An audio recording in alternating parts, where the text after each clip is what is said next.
तो दोस्तों, शेख हसीना जिस मिलिट्री प्लेन से भारत आई थी, भारत ने उस प्लेन को सुरक्षित वापस लौटा दिया है। लेकिन भारत का असली गेम अब शुरू हो चुका है।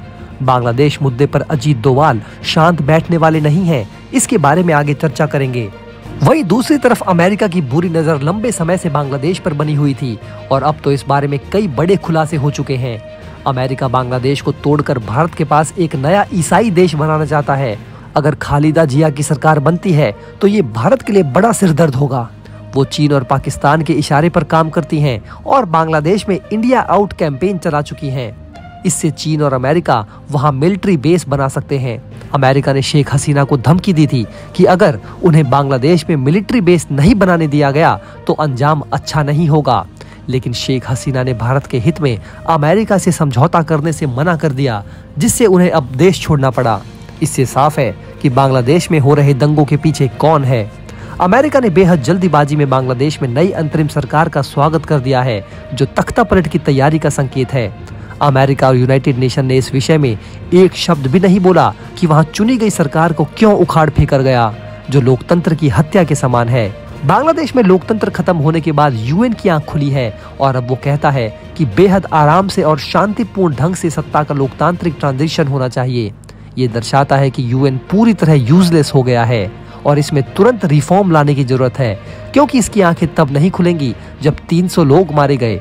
आखिर वो कौन लोग थे जिन्होंने बांग्लादेश में दंगा भड़काया? इसके लिए यूनाइटेड नेशन जांच क्यों नहीं करा रहा? यूएन की कृपा से अब पाकिस्तान के बाद बांग्लादेश भी अमेरिका के नियंत्रण में है, जो पहले भारत का हिस्सा हुआ करता था। अमेरिका को सिर्फ अपने हित में चलने वाली सरकार चाहिए। फ्री एंड फेयर इलेक्शन से उसे कोई मतलब नहीं। इमरान खान और शेख हसीना ने अमेरिका के खिलाफ काम किया, जिससे आज इमरान जेल में है और शेख हसीना भारत में शरण ले रही है।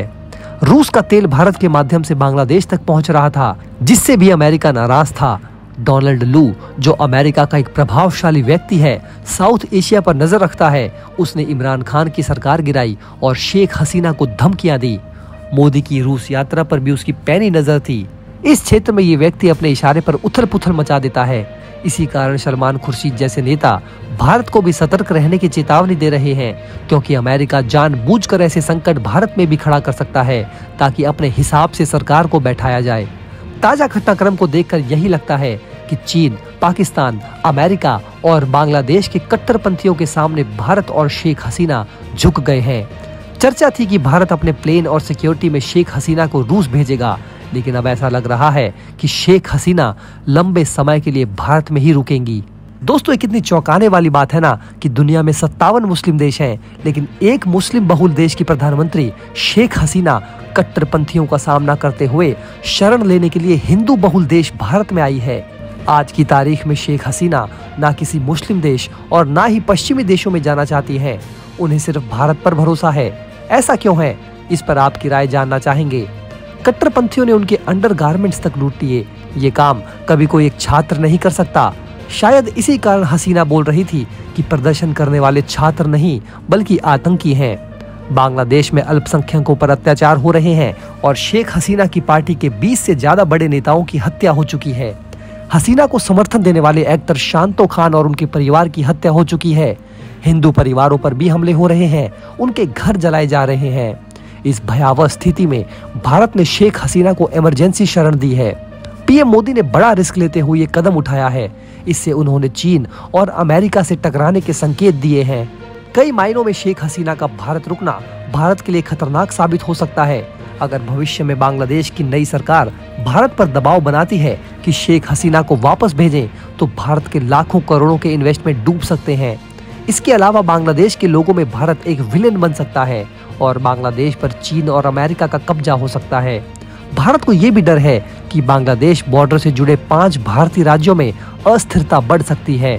भारत में स्थित बांग्लादेश दूतावास पर भी हमले हो सकते हैं।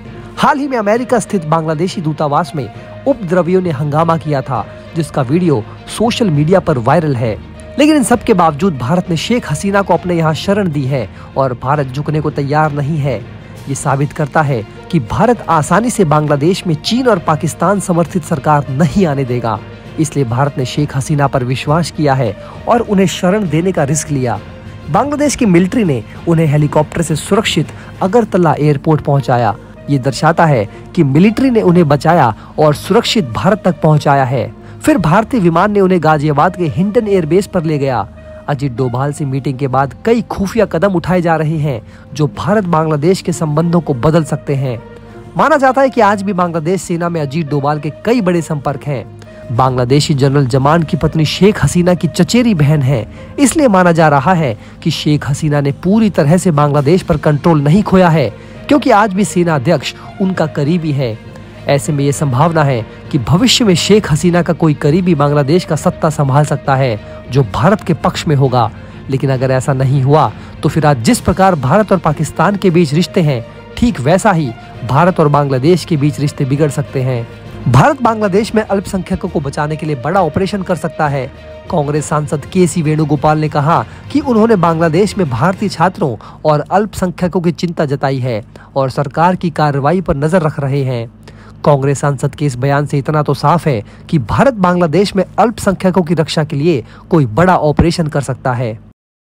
दोस्तों, अगर आप हमारे काम को पसंद करते हैं और हमारी खबरें आपको पसंद आती है तो हमारे इस चैनल को सब्सक्राइब किए बिना बिल्कुल भी मत जाइएगा।